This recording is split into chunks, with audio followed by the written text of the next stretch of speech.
जय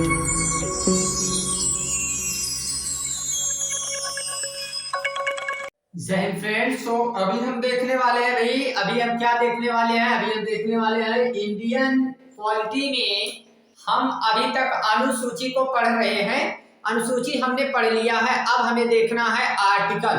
और आर्टिकल आज से एक आर्टिकल से स्टार्ट करेंगे, 395 आर्टिकल को हम लोग देखेंगे। जो जो आर्टिकल इसमें ज्यादा महत्वपूर्ण है उनको डिटेल चर्चा की जाएगी, और जो थोड़े से कम महत्वपूर्ण है उन पे हम केवल उनके बारे में थोड़ा बहुत चीजें समझते हुए चलेंगे। लेकिन कवर करने का टारगेट इस बार हमारा है कि भाई हम पूरे के पूरे आर्टिकल को कवर करेंगे, ठीक ना। इस बार टारगेट हमारा यही है कि पूरे के पूरे आर्टिकल को हम लोग कवर करने का प्रयास करेंगे और एक एक आर्टिकल को समझते हुए चलेंगे। हम यहाँ पे सारे आर्टिकल को जो पूरा करने का टारगेट लिए हैं, इसमें समय लग सकता है, लेकिन हम फिर भी इसे पूरा करने का पूरा प्रयास करेंगे। तो चलिए देखते हैं। आप लोगों को इस बार पूरी क्लास जो है प्रोवाइड कराई जा रही है, और एक क्लास इस बार बिना खत्म किए भी बीच में नहीं छोड़ी जाएगी, ठीक है। हमने टारगेट लिया, इस बार कंप्लीट करेंगे।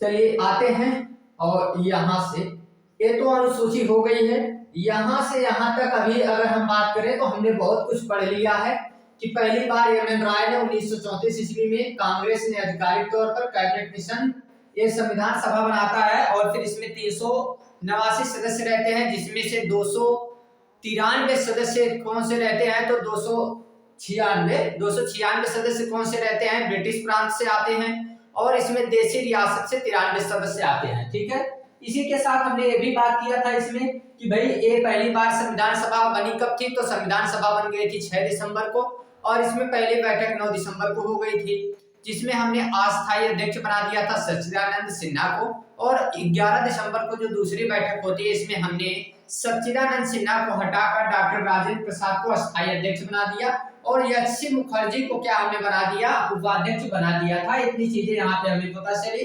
फिर हमने इसी में बताया कि 13 दिसंबर को उद्देश्य प्रस्ताव लेकर कौन आए थे? तो उद्देश्य प्रस्ताव लेकर जवाहरलाल नेहरू आ गए थे, ठीक है। इसमें उद्देश्य प्रस्ताव लेकर आए थे। फिर हमने इसी में बताया कि इसे 26 नवंबर को अडॉप्ट किया गया है, और 26 जनवरी 1950 को अंतिम बैठक हुई है। इसमें कुल 165 बैठकें हुई है, 11 सत्र हुए हैं, और इसमें अगर हम बात करते हैं तो 2 वर्ष 11 माह 18 दिन का समय लगा है। 24 जनवरी 1950 को सभी लोगों ने हस्ताक्षर किया, जिसमें 284 लोगों ने हस्ताक्षर किया था। इसी में हमने बताया कि 26 जनवरी 1950 को लागू होता है। बाकी क्या पूरी कहानी है ये भी हमने देखा है। आगे हमने इसी में आपको बताया समितियां, जिसमें प्रारूप समिति जो 29 अगस्त 1947 को बनी थी, 7 सदस्य इसमें थे। 7 सदस्य इसमें थे कौन कौन? डॉक्टर भीमराव अंबेडकर, एन गोपाल स्वामी अयंकर, अल्लादी कृष्ण स्वामी अय्यर, डॉक्टर के.एम. मुंशी, और सैयद मोहम्मद सैदुल्ला, बी.एल. मित्तल, जिनके जगह पे आ गए थे एन माधवन राय, टी.टी. खेताना, जिनके जगह पे आ गए थे टी.टी. कृष्णाचारी, ठीक है। तो ये भी हमने बताया डॉक्टर भीमराव अंबेडकर इसमें अध्यक्ष थे। इसी के बाद हमने संघ शक्ति समिति देखा, जिसमें जवाहरलाल नेहरू, क्रांति संविधान समिति देखा, सरदार वल्लभ भाई पटेल, मूल अधिकार के बारे में देखा, जिसमें आ जाते हैं सरदार वल्लभ भाई पटेल, और फिर इसी में अल्पसंख्यकों की बात भी करते हैं। फिर प्रक्रिया नियोजन समिति, जिसमें आ जाते हैं कौन? तो डॉक्टर राजेंद्र प्रसाद, संवैधानिक सलाहकार थे बी.एन. राव। 395 जो आर्टिकल है ये मूल संविधान में है, 22 अनुसूचियां, 22 भाग उसमें, और 8 अनुसूचियां थी, जिसे 12 कर दिया गया है। अब इस समय इसका प्रतीक क्या है? तो हाथी था भाई, और सुलेखक कौन थे? तो बिहारी कौन है? वो बिहार के थे, उनका नाम क्या है? तो उनका नाम आ जाता है प्रेम बिहारी नारायण राजादा, उनका नाम था, ठीक है। आगे हमने इसी में बात किया था कितने प्रतिशत कहां से क्या क्या चीजें आई है, तो 60% के आसपास आया है। 1935 से सारी चीजें ली गई हैं। इसमें क्या क्या ली गई है? तो जैसे संघीय योजना, राज्यपाल का कार्यकाल, न्यायपालिका का ढांचा, लोक सेवा आयोग, आपातकालीन प्रावधान। आपातकालीन प्रावधान 1935 से है, लेकिन इसमें हम बात करें तो जब मूल अधिकार निलंबित किया जाता है तो ये जर्मनी से लिया गया है, ये भी आपको याद रखना है। आगे हम बात करते हैं ब्रिटेन में, तो संसदीय शासन प्रणाली, विधि का शासन, विधायी प्रक्रिया, एकल नागरिकता, मंत्रिमंडल व्यवस्था, जन्म परम अधिकार लेख और द्विसदनवाद, ये सब यहाँ से है। अमेरिका से है मूल अधिकार, न्यायपालिका की स्वतंत्रता, न्यायिक पुनरावलोकन, राष्ट्रपति पर महाभियोग, एससी और यानी कि सुप्रीम कोर्ट और हाई कोर्ट में न्यायाधीश को हटाने का प्रावधान और उपराष्ट्रपति के पद का प्रावधान भी इसी में है। आयरलैंड से डीपीएसपी लिया गया, राष्ट्रपति का निर्वाचन है और राज्यसभा के सदस्यों का नामांकन है। आगे हमने देखा था कि सशक्त केंद्र है, अपशिष्ट सूची है, राज्यपाल की नियुक्ति है और ये सुप्रीम कोर्ट पे परामर्श की बात भी की जाती है। ऑस्ट्रेलिया से समवर्ती सूची ली गई, राज्यसभा लोकसभा के सदस्य जो संयुक्त बैठक होती है। जर्मनी से आपातकाल के समय मूल अधिकार को समाप्त करने की बात की गई है, समाप्त इन द सेंस से निलंबित करने का। ये 60 से प्रस्तावना है, फंडामेंटल ड्यूटीज है प्रस्ताव, और फ्रांस से समता स्वतंत्रता बंधुता है, दक्षिण अफ्रीका से संशोधन राज्यसभा और वहां के मेंबरों का कैसे चुनाव होगा ये बात है। 1935 में आपातकालीन अगर रहेगा, लेकिन 1935 में ये आपातकाल का प्रावधान है और फंडामेंटल राइट्स खत्म किए जाएंगे तो जर्मनी से। फिर हमने एक अनुसूचियों को देखा था। भारत अर्थात इंडिया राज्यों का संघ है, दूसरे में वेतन, तीसरे में शपथ, चौथे में राज्यसभा सीट, पांचवें में एससी/एसटी प्रावधान, छठवें में उत्तर पूर्वी राज्य, सातवें में शक्ति विभाजन हमने देखा था, अलग अलग शक्ति विभाजन हमने किया है। आठवें में हमने भाषा देखा है, 9वें में हमने भूमि सुधार देखा, 10वें में दल बदल, 11 में ग्राम पंचायत और 12 में नगर पालिका, और अब हम आ गए हैं अनुच्छेद पर। ठीक है, 5 मिनट में सारी चीजें हमने आपको दिखा दिया है। अब आते हैं अनुच्छेद पर। होए होए,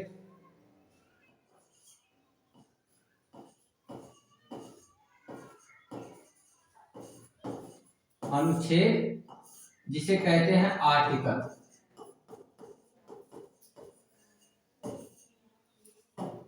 अरे वो रिवाइज करा रहे थे, इतनी फास्ट थोड़ी कोई पढ़ाएगा, ऐसे थोड़ी चला जाता है। आपको रिवाइज करा रहे थे, ऐसे घबराना नहीं है। घबरा तो इस समय हम रहे हैं, कुछ रीजन है,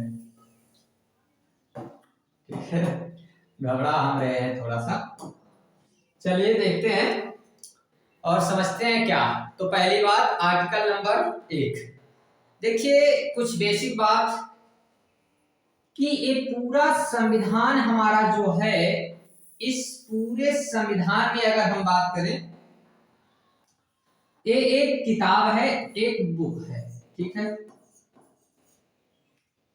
और इस संविधान में अगर इस किताब की बात करते हैं तो इसमें कुछ ना कुछ पार्ट होंगे, लेसन, हाँ, और लेसन इसमें कितने हैं तो 22 इसमें लेसन। अब अगर लेसन है तो हर एक लेसन पेज नंबर 1 से 4 हो सकता है, 5 से 11 हो सकता है, 12 से 35 हो सकता है। ऐसे अलग अलग चैप्टर जो है फलाना पेज से फलाना पेज तक रहेगा। ऐसी किताब आपने देखा होगा, यहाँ कोई किताब है कि यहाँ है इतिहास की, ये आप देख रहे होंगे, इसे मॉडर्न हिस्ट्री कहते हैं, आधुनिक भारत का इतिहास है। यहाँ जैसे चैप्टर के नाम ये सब दिए गए हैं, विषय सूची, यहाँ सब ये चैप्टर के नाम यहाँ आपको दिखाई दे रहे होंगे मेरी। तो ये सब जो चैप्टर के नाम है ना, तो यहाँ साइड में देखेंगे तो पेज लिखा गया होगा, ठीक है, पेज कितने से कितने तक रहता है। तो यही जो पेज यहाँ से लिखा रहता है, ये सारी चीजें हमें बताती है कि इन्हीं पेज को हम लोग क्या कहते हैं, आर्टिकल कहते हैं। बात समझ में आ गई, कुछ भी नहीं है, इन्हीं को आर्टिकल कहते हैं। और ये जो पार्ट होते हैं इन्हीं को हम लोग भाग कहते हैं संविधान में। तो ऐसे 22 भाग हैं, 22 भाग हैं और 395 अनुच्छेद हमें पढ़ने हैं। बात समझ में आई? अगर ये बात समझ में आ गई है तो हम यही बात आगे आपको पढ़ाने वाले हैं, और हमें देखना है सबसे पहले भाग नंबर 1। कुल 22 भाग। इस 22 भाग में हम लोग पहला आधी, क्या हमारी आवाज क्यों बदल जा रही है, बोलना कुछ चाह रहे हैं, बोल कुछ रहे हैं। नींद में तो नहीं है सर जी, नींद में कहाँ रहेंगे, नींद में नहीं है, बस भाई अभी अभी जस्ट आइए रहे हैं कहीं से, तो इसीलिए ना थोड़ा सा है। तो इसमें क्या देखना है, भाग नंबर 1। भाग नंबर 1 का नाम क्या है, तो भाग नंबर 1 का नाम है भारत अर्थात इंडिया। भारत अर्थात इंडिया, या फिर हम डायरेक्ट क्या कह सकते हैं, संघ और उसका राज्य क्षेत्र, ये चैप्टर का नाम नहीं रखते हैं, संघ और उसका राज्य क्षेत्र रख देते हैं। संघ और उसका राज्य क्षेत्र, ये पाठ का नाम है, पाठ का, इस चैप्टर का नाम है भाग नंबर 1, ये जो चैप्टर। अब इस चैप्टर में हमें पढ़ने कितने आर्टिकल हैं, तो यहां से पढ़ने हैं आर्टिकल 1 to 4, 1 से 4 अनुच्छेद हमको पढ़ने हैं और एक एक अनुच्छेद को हम लोग यहाँ से पढ़ते हुए चलेंगे और पहले आर्टिकल से हम स्टार्ट करिए देते हैं। तो पहला आर्टिकल आप स्टार्ट होगा, यहाँ पे भारत के संघ शासित प्रदेश और राज्य क्षेत्र के बारे में ही सारी चर्चाएं की जाएंगी, यही इस चैप्टर का नाम भी है, ठीक है। तो इसी के बारे में सारी चर्चाएं यहाँ पे होंगी। और क्या बताया जाता है, पहले भी यही बताया जाता है, पहले आर्टिकल में आर्टिकल नंबर 1 जो है, ये आर्टिकल नंबर 1 क्या कहता है, आर्टिकल नंबर 1 हमसे क्या कहता है, आर्टिकल नंबर 1 कहता है कि संघ का नाम और राज्य क्षेत्र, ये आर्टिकल नंबर पहला कहता है। तो संघ का नाम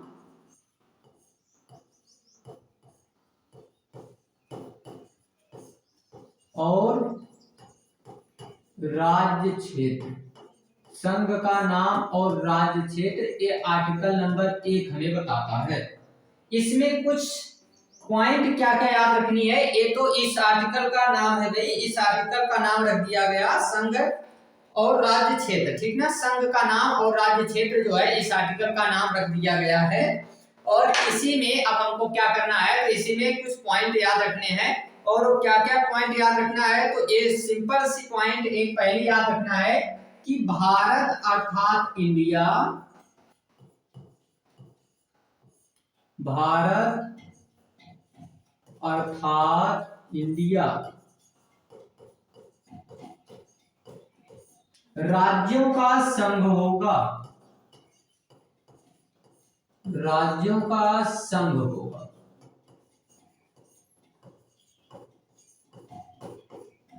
ठीक है।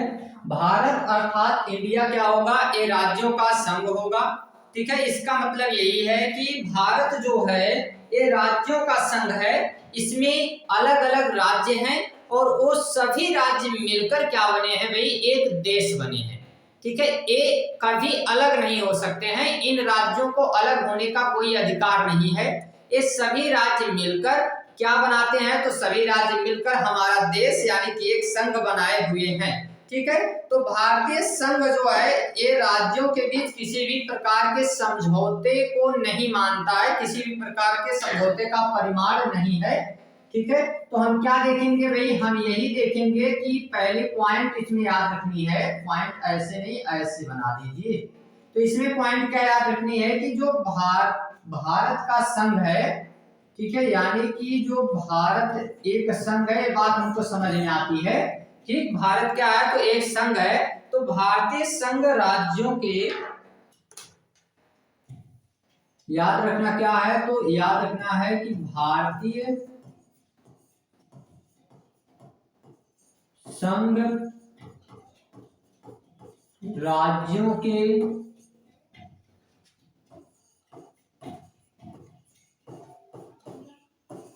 समझौते का परिणाम नहीं है, ठीक है। भारतीय संघ क्या है, राज्यों के समझौते का, किसी भी तरीके से राज्यों के बीच का जो समझौता है इसका परिमाण नहीं माना जाएगा, इसका परिमाण ना कहें, परिणाम नहीं है, ठीक है, परिणाम नहीं है।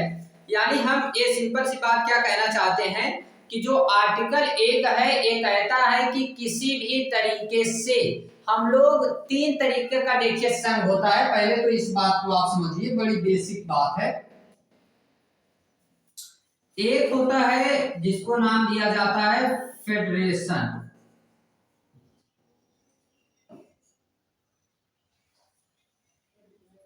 पहले तो होगा कन्फेडरेशन और फिर होगा एक फेडरेशन,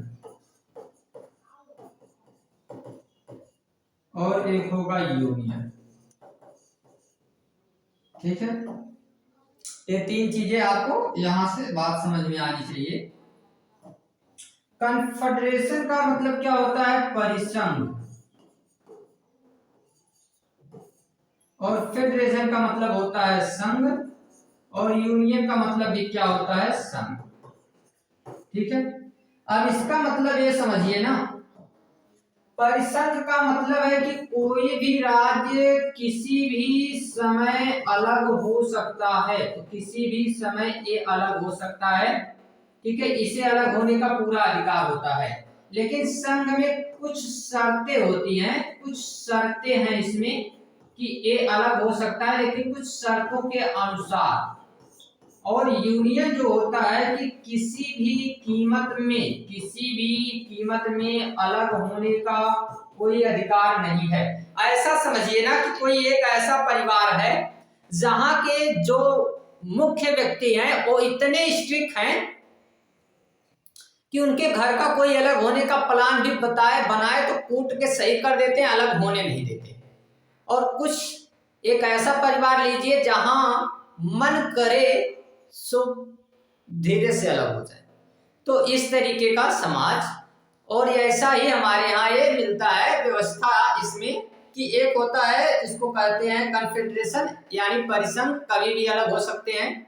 और एक होता है फेडरेशन, जिसमें कुछ शर्तों के अनुसार अलग हो सकते हैं। और एक होता है जिसको नाम दिया जाता है यूनियन। और यही यूनियन टाइप का नियम हमारे यहाँ चलता है। हमारे इस आर्टिकल 1 में ये बताया गया है कि कोई भी राज्य हमारे देश से अलग नहीं हो सकता है। ठीक ना, यानी कि किसी भी राज्य को हमारे देश से अलग होने का अधिकार नहीं है।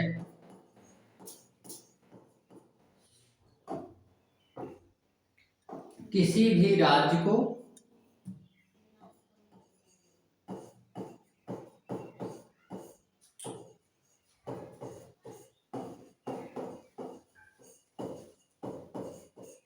संघ से अलग होने का अधिकार नहीं है। संघ से अलग होने का अधिकार नहीं है। अलग होने का अधिकार नहीं है।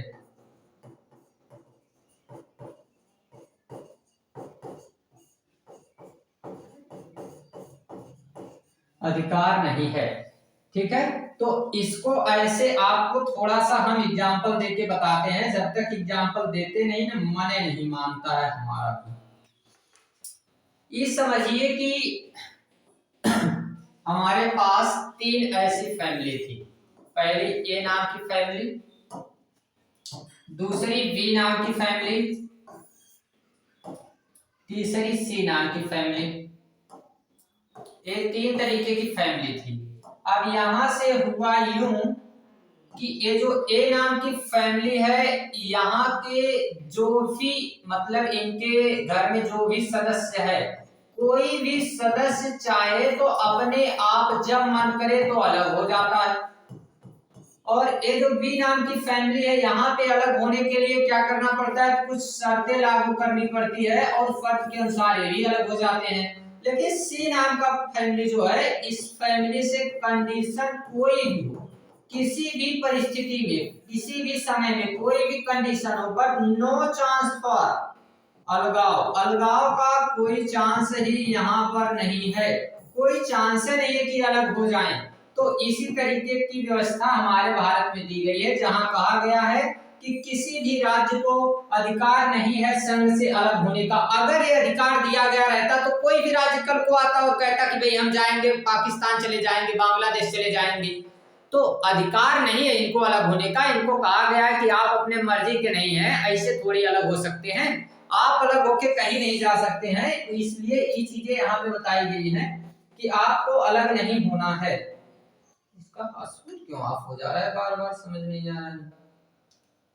और अगर पासपोर्ट ऑफ नहीं है तो फिर डिस्कनेक्ट कैसे हो जा रहा है?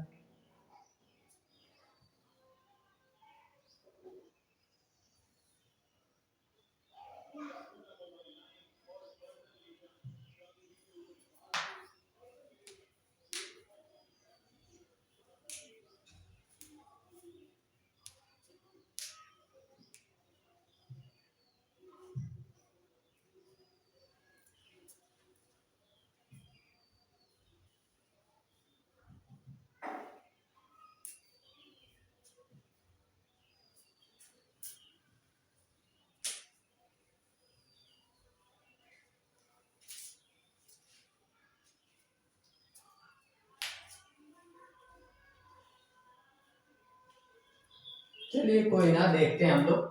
बस टेंशन ये रहता है ना, पीपीटी बाद में डिलीट हो जाती है, तो पीपीटी डिलीट हो जाती है तो फिर प्रॉब्लम क्रिएट होती है, इसीलिए यहाँ से स्क्रीनशॉट वगैरह हम लोगों को लेना पड़ता है। तो ये तो आपको आर्टिकल नंबर 1 में याद रखना है। क्या क्या बात याद रखनी है? आर्टिकल नंबर 1 यानी ये क्या कहता है, तो राज्यों का संघ है। राज्यों का संघ होने का सिंपल सा मतलब है किसी भी राज्य को केंद्र से अलग होने का अधिकार नहीं है, बात खत्म।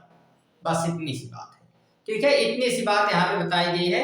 इसीलिए कहा जाता है कि अविनाशी राज्यों का मतलब विनाशी राज्यों का अविनाशी संघ है, ठीक है। ये कभी भी यहाँ से अलग होने की बात नहीं की जाती है, ठीक। आगे आते हैं जिसमें आर्टिकल नंबर 2 हम देखते हैं, अनुच्छेद नंबर 2।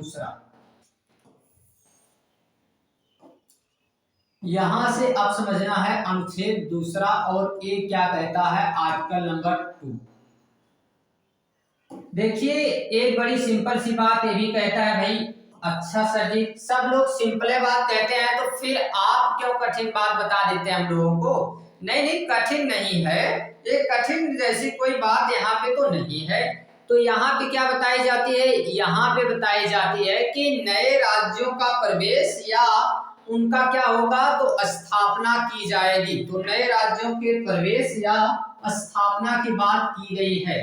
तो याद रखेंगे आप, क्या याद रखेंगे कि नए राज्यों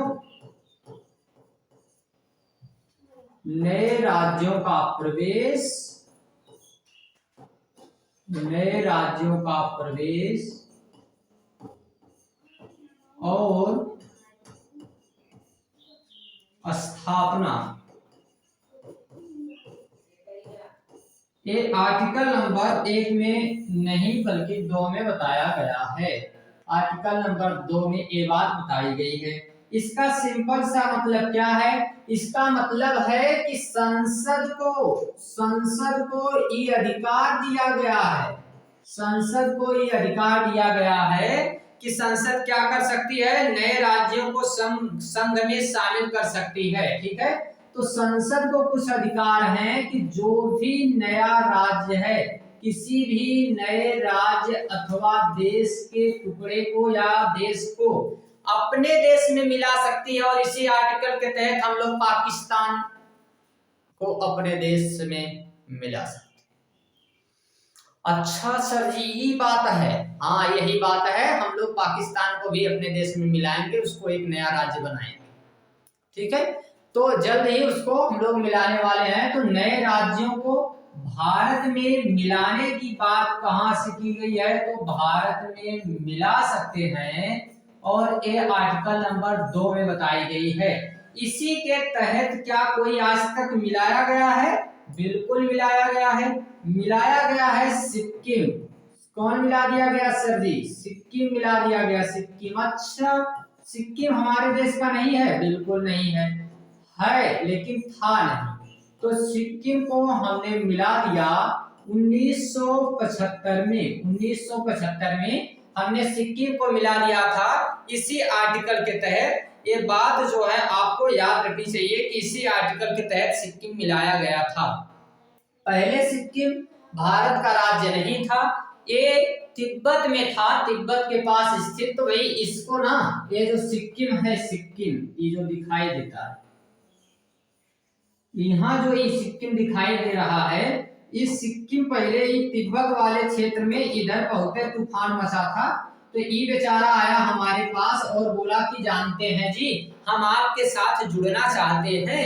हमने कहा आके जुड़ जाइए, अगर इतनी इच्छा हो रही है तो आ जाइए, हम भी तो तैयार हैं।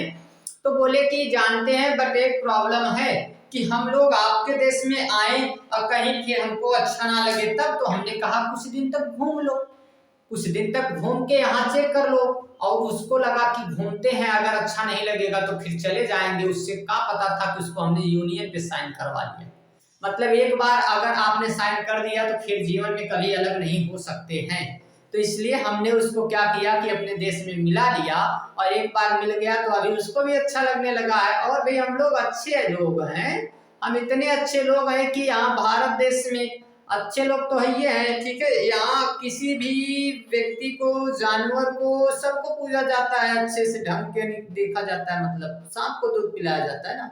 तो अच्छे देश के लोग हैं, तो फिर इसको जम गया कि भाई जैसे वो नहीं उसमें उसको मुंबई जम जाती है, वैसे इसको यहाँ पे भारत जम गया, तो ये रह गया। वहां पे नहीं वो बोलता है कि मुंबई जम गई हमको, तो वैसे इसको जम गया क्या भारत। तो यहाँ पे ये आके रह जाता है और फिर तभी से ये शामिल हो जाता है हमारे देश में। तो आर्टिकल नंबर 2 में ये चीजें आप याद रखेंगे, ठीक। चलिएगा, आर्टिकल नंबर 2 हो गया, तो आर्टिकल नंबर 3 पे आ जाइए, और यहां से आर्टिकल नंबर 3, आर्टिकल नंबर 3 में क्या याद रखना है, वहां नए राज्यों को हम जोड़ रहे थे, यहाँ क्या करेंगे, हम यहाँ जितने वर्तमान राज्य हैं, जो भी हमारे पास वर्तमान राज्य हैं, अभी के समय में जो वर्तमान राज्य क्षेत्र हैं, इनका हम क्या कर सकते हैं, तो इनको इन्हीं से नए राज्य का निर्माण कर सकते हैं, ठीक है, इन्हीं से नए राज्य का निर्माण कर सकते हैं। और साथ में ये जो पुराने राज्य हैं, इनका हम क्षेत्र परिवर्तन, सीमा परिवर्तन भी कर सकते हैं। तो वर्तमान राज्यों से हम क्या कर सकते हैं भाई, काट के कोई नया राज्य बना सकते हैं, और इसी से इसका क्षेत्र बदल सकते हैं, ठीक है, क्षेत्र बदल सकते हैं, नाम बदल सकते हैं, ये सारे परिवर्तन भी हम लोग कर सकते हैं। किसके तहत, तो ये कर सकते हैं हम लोग अनुच्छेद नंबर 3 के तहत। अनुच्छेद नंबर 3 के तहत हम किसी भी राज्य का नाम बदल सकते हैं, उसका क्षेत्र बदल सकते हैं, उसकी सीमा बदल सकते हैं, ये सारे अधिकार हमको दिए गए हैं।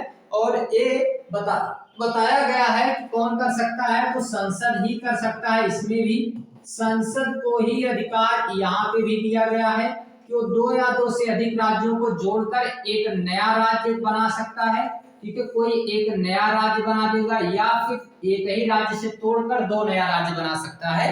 ऐसे अधिकार किसको दिए गए हैं, संसद को। कभी भी नाम बदल सकता है, जैसे यूपी से टूटा था, उत्तराखंड बना था, ठीक है। इधर अगर हम बात करते हैं, तो इधर जो टूटा था उड़ीसा से छत्तीसगढ़ बना था, ठीक है, ऐसे बिहार से टूटा था, झारखंड बना था। तो इस तरीके से हम देखते हैं कि अलग अलग राज्यों को तोड़ के बनाया जा सकता है, और 2 राज्यों को जोड़ के भी बनाया जा सकता है।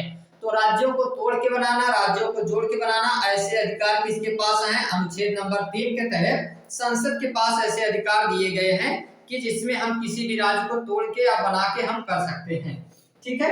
लेकिन इसके लिए कुछ प्रक्रिया होती है, कुछ नियम होते हैं, और वो प्रक्रिया और नियम क्या क्या होते हैं उनको समझिए।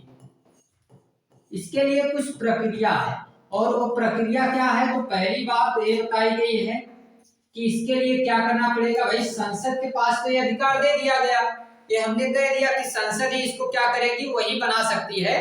लेकिन एक कभी भी क्या किया जा सकता है, तो भाई बिना राष्ट्रपति के सिफारिश के इसे पेश नहीं किया जा सकता है। तो राष्ट्रपति के पूर्व सिफारिश के बिना इसे संसद में पेश नहीं किया जा सकता है। तो राष्ट्रपति के, याद रखना है क्या, राष्ट्रपति के पूर्व सिफारिश के बिना, पूर्व सिफारिश के बिना इसे संसद में पेश नहीं किया जा सकता है, इसे संसद में पेश नहीं किया जा सकता है, संसद में पेश नहीं किया जा सकता है, नहीं किया जा सकता है, ठीक है। अगर इसमें राष्ट्रपति की पूर्व सिफारिश नहीं होगी तो इसे हम लोग संसद में नहीं पेश कर सकते हैं, ये बात आपको यहाँ से याद रखनी है, ठीक है। तो पहले क्या करना होगा कि राष्ट्रपति इससे संबंधित अपने जो भी चीजें होंगी उसमें राष्ट्रपति के पास पहले सिफारिश होगी। और दूसरी बात, अब राष्ट्रपति क्या करेंगे, तो राष्ट्रपति जो भी संबंधित राज्य है, मतलब जिस राज्य का नाम बदलना है, जिस राज्य का क्षेत्र बदलना है, तो उसके विधानमंडल के पास ये बात भेजी जाएगी, ठीक है, वहां पे भेजा जाएगा कि अपना विचार व्यक्त करने के लिए विधेयक भेज देंगे। अब ये विधेयक वो राज्य जो है अपनी अनुमति देगा, हाँ, लेकिन अलग बात है कि वो अनुमति संसद मानने के लिए बाध्य नहीं है। तो ये बात भी आपको क्या याद रखनी है, याद बड़ी सिंपल सी बात रखनी है कि भाई देखिए राष्ट्रपति क्या करेंगे, तो राष्ट्रपति ने अपने यहाँ से उस राज्य को, जो भी संबंधित राज्य है, जिस राज्य का नाम बदलना है, जिस राज्य की सीमा बदलनी है, उस राज्य के पास क्या भेज देंगे, राज्य के पास इन्होंने भेज दिया है विधेयक। और ये जो विधेयक इन्होंने भेजा है, इस विधेयक को क्यों भेजा गया है, ताकि ये इस पे विचार कर सके। राज्य को इस विधेयक पर विचार करने के लिए भेजा गया है। हालांकि अगर राज्य इस विचार को मानने से इनकार करता है तो भी संसद बाध्य नहीं है इस बात के लिए, तो भी संसद बिना जो है, संसद क्या कर सकता है, बिना इनके विचार के भी लागू कर सकता है अपना नियम। तो संसद बाध्य नहीं है, संसद बाध्य नहीं है। ये बात ऐसने हुई कि आप किसी से पूछ रहे हैं कि क्या जी हम आपके घर के रास्ते से ट्रैक्टर लेके चले जाएं, और जब वो आपसे बोले कि नहीं, तब भी आप जबरदस्ती लेकर चले जाएं, तो ये ऐसने बात हो गई है यहाँ। मतलब संसद, राष्ट्रपति ने विधेयक तो भेज दिया, राष्ट्रपति ने विधेयक भेजा और उनसे कहा कि जानते हैं हमें आपके राज्य का नाम बदलना है और आपके राज्य उत्तर प्रदेश का नाम हमें बदल के इसको बना देना है, क्या, इसको बना देना है दमदारों का प्रदेश, ठीक है, उत्तर प्रदेश से बदल के। अब अगर ये उत्तर प्रदेश की जो विधायिका है, अगर वो कहती है विधानमंडल में ये बात रखी जाए और वो मानने के लिए नहीं तैयार है, फिर भी क्या करें, संसद इसको परिवर्तित कर दे, तो ऐसने बात हो गई कि किसी से कहिए आप कि भैया आपके रोड से या कोई खड़ा है, आप उससे पूछिए कि एक तमाशा मार दे आपको, तो ना ही ये कहेगा, जैसे ना ही बोले तो आप खींच देते हैं। इसका मतलब क्या हुआ, इसका मतलब है कि आप ये बाध्य नहीं है इसकी बातों को मानने के लिए, ठीक है। तो यही चीजें यहाँ पे बताई गई हैं इस आर्टिकल नंबर 3 के तहत। इतनी सी चीजें आपको यहाँ से याद रखनी है। और इसे लागू कैसे किया जा सकता है, तो ये जो विधेयक है, ये विधेयक केवल और केवल साधारण बहुमत से ही लागू किया जा सकता है, ठीक है। तो ये विधेयक केवल संसद साधारण विधेयक से लागू कर सकती है, साधारण बहुमत से, साधारण विधेयक नहीं, साधारण बहुमत से लागू कर सकती है। तो एक पॉइंट और याद रखना है इसी में कि यह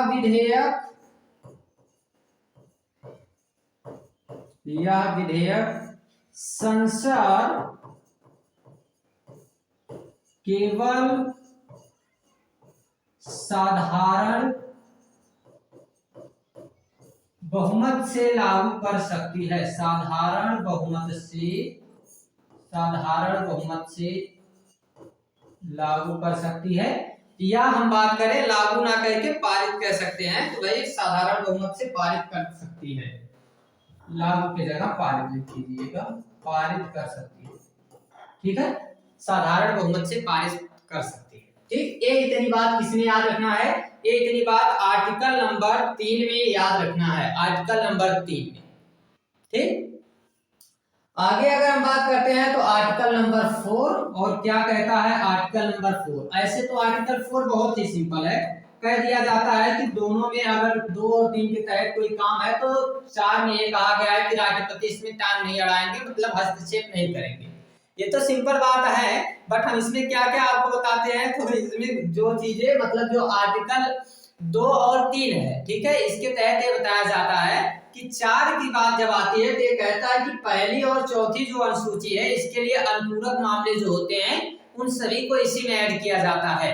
इसका मतलब सिंपल सा है कि जो 2 और 3 के तहत जो भी नए कानून, मतलब जो लाए गए हैं, जो नए कानून, राज्य को बदलना, नए राज्यों को मिलाना, ये जितने कानून लाए गए हैं, ये सभी को, ये जो आर्टिकल 2, पहले तो यहाँ पे ये बताइए कि आर्टिकल 4 है, तो इसका मतलब क्या है, इसका मतलब है कि जो भी आर्टिकल 2 और आर्टिकल 3, इसके तहत जो भी नए कानून लाए गए हैं, जो भी नए नियम लाए गए हैं, इन नए नियमों को आर्टिकल 368 के तहत संशोधन नहीं माना जाएगा। तो 368 के तहत इसे संशोधन नहीं माना जाएगा। ठीक है, संशोधन नहीं माना जाएगा। बात समझ में आ गई ना? ठीक, तो आर्टिकल 2 और 3 के तहत जो नए कानून आ रहे हैं, इससे संविधान के 368 के तहत संविधान का संशोधन नहीं माना जाएगा। ठीक है, संविधान का संशोधन नहीं है। और ये प्रक्रिया विधायी प्रक्रिया और साधारण बहुमत दोनों से पारित की जा सकती है। ठीक है, तो ये प्रक्रिया कैसे पारित की जा सकती है? तो इसमें विधायी प्रक्रिया,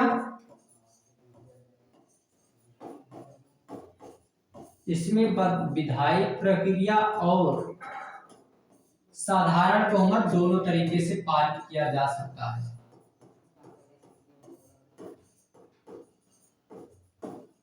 साधारण बहुमत और विधायी प्रक्रिया दोनों तरीके से इसमें पारित किया जा सकता है, जो आर्टिकल नंबर 4 है। ठीक है, ये इतनी बात आपको अभी तक याद रखनी थी, बट इसी से जुड़े हुए कुछ और भी इंपॉर्टेंट फैक्ट के रूप में याद रखने होते हैं, जो एग्जाम के पॉइंट ऑफ व्यू से बहुत ही इंपॉर्टेंट होते हैं। जैसे कहा जाता है कि अविनाशी संघ का विनाशी राज्य।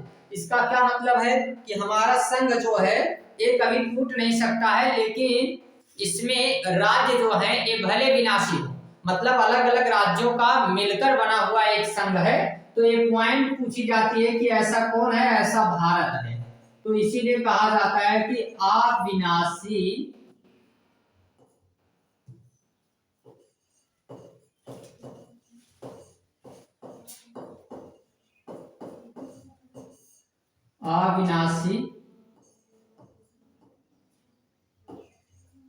संघ का विनाशी राज्य।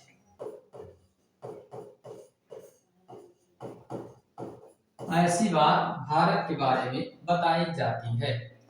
ठीक है, एक तो ये इंपॉर्टेंट पॉइंट हो गया। अगले इंपॉर्टेंट पॉइंट के रूप में इसमें क्या है, यही बात कही गई थी बेरुबारी मामला।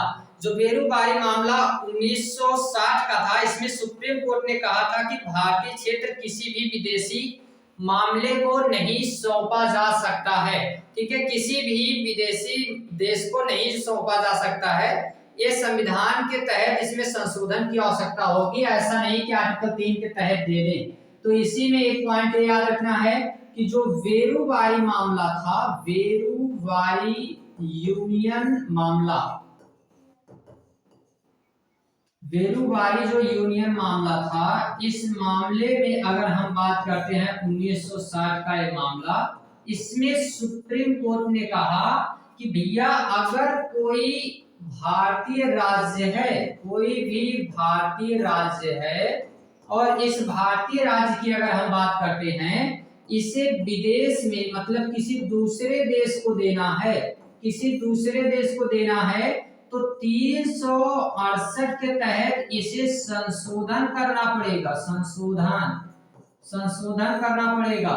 और बिना संशोधन के ये केवल आर्टिकल 3 के तहत नहीं दिया जा सकता है कि आर्टिकल 3 के तहत जैसे हम मिला रहे हैं इसे किसी को दे देते हैं। तो संशोधन इसके लिए करना जरूरी है।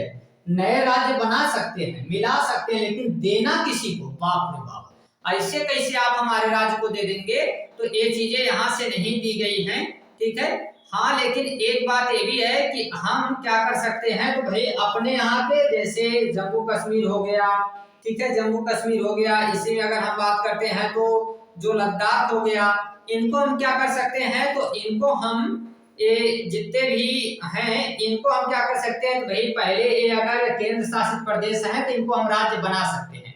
अभी ये केंद्र शासित प्रदेश है, तो केंद्र शासित प्रदेशों से अब इनको हम क्या बना सकते हैं, तो राज्य बना सकते हैं। और ये आर्टिकल 3 के तहत ही बनाया जा सकता है, इसमें कोई बड़ी बात नहीं है, इसमें ऐसे बहुत बड़े संशोधन की जरूरत नहीं है। ठीक है, हाँ, इसी के साथ ये भी आप याद रखेंगे कि यहाँ पर एक जो है आर्टिकल नंबर 100 के तहत अगर हम बात करें, आर्टिकल नंबर जो 100 था, हम साइड इसलिए थोड़े से हो जा रहे हैं ना, ताकि आपको ये सारी चीजें जो लिखी है आप इसका स्क्रीनशॉट वगैरह सारी चीजें लेते रहें।